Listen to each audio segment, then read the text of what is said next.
Aste hontako seikoa txio baten ingurun dijoa. Josu Artutxak bere garaian txio bat idatzi zuen, Irati Lakuntzak Espainiako marka jarri zunen egatxigeriketan, bere ikaskidek zeintzien aipatuz. Eta ikaskide horien artean, 5-6 kirolari punta-puntako daudenez, deigarri intzaigun eta albiste horrekin osatu dugu aste hontako aldizkariko albiste nagusia. Aste hontako astekariko elkarrizketa egin dio Aitor Arroyo, Tolosako Gazte Asanbladako kideai.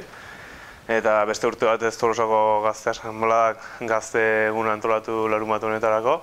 Eta pixka gazte egun horren harira nola eraman duten egitaragoa edo nola eraman duten eguna beha. Pixka horren inguruan hitz egin dugu berarekin.